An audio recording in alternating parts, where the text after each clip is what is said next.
ये कस्टमर आज मेरी शॉप पे पूरे 1 महीने के बाद आई हैं। ऐसा मैं क्यों कह रही हूँ आपको आगे वीडियो में बताती हूँ। तो हुआ कुछ यूँ, ये पूरे 1 महीने पहले आई थी मेरे शॉप पे और ये लगभग रात में 10 बज रहा था, दुकान बढ़ाने का टाइम हो गया था। वो उस टाइम ये आई थी और ये मेरे से, ये जब भी मेरे शॉप पे आती हैं, ये 1000, 1500, 2000 से कम का सामान नहीं लेके जाती हैं।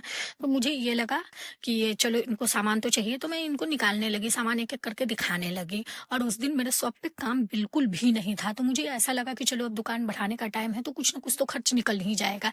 ये सोच के मैं इनको बहुत सारी सामानें दिखाई, ये कई सारी आइटमें निकलवाई, उस दिन भी निकलवा ली। सारा सामान निकलवाने के बाद ये बोली कि नहीं, मैं आज नहीं लूँगी, ऐसा करती हूँ मैं कल आके ले जाती हूँ, आप मुझे बस क्लेचर दे दो। और ये सिर्फ़ ₹30 का क्लेचर लेके मेरे शॉप से गई। दिमाग तो खराब हो गया, लेकिन चलो कोई नहीं, ऐसा नॉर्मल दुकान पे तो होते ही रहता है। फिर ये सोच के मैं चुप हो गई। ये लेकिन फिर ये पूरे 1 महीने के बाद ही इस दिन आती ये मुझे बोली, सॉरी मैं उस दिन आपका काफ़ी सारा सामान निकलवा दी और मैं कुछ नहीं ली थी, उसके लिए सॉरी। तो मुझे बहुत अच्छा लगा क एट मतलब कस्टमर ये फ़ील की, हालाँकि ऐसा कस्टमर कभी नहीं बोलती है, सॉरी का तो नामो-निशान नहीं हो सकता है।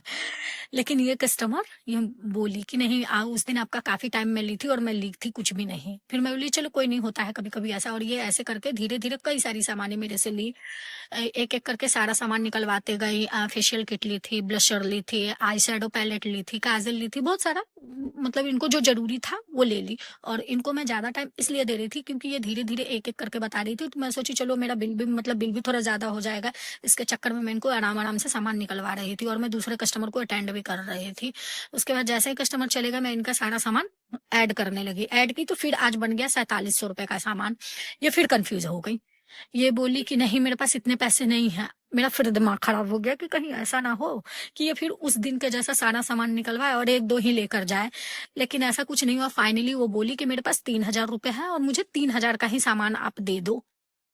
तो ये इनकी फिर से ये सामान जो इनको नहीं चाहिए था वो साइड कर दी और जो इनकी ज़रूरत की चीज़ें ऐसा लगा कि वो ज़्यादा ज़रूरी है, वो सब सामान ले ली। तो इनका शायद 3200-3300 का बिल बना। तो ये फाइनली चलो एटलीस्ट ये तो बोली कि हाँ, मेरे पास ₹3000, नहीं तो मुझे ऐसा लग रहा था कि फिर उसी दिन के जैसा ऐसा ना हो जाए कि 3000 का सामान निकालूँ और ये ₹30 का सामान लेके जाएँ। लेकिन नहीं, आज ये फाइनली बोल दी कि मेरे पास ₹3000 है, मुझे इतने तक का ही सामान निकाल दो। तो मैं उनका वही दोबारा से रिपीट कर रही थी, बिल मिला रही थी, उसके बाद इनको दे दी और ये मुझे पेमेंट दी। चलो, एक कहावत है ना, अंत भला तो सब भला।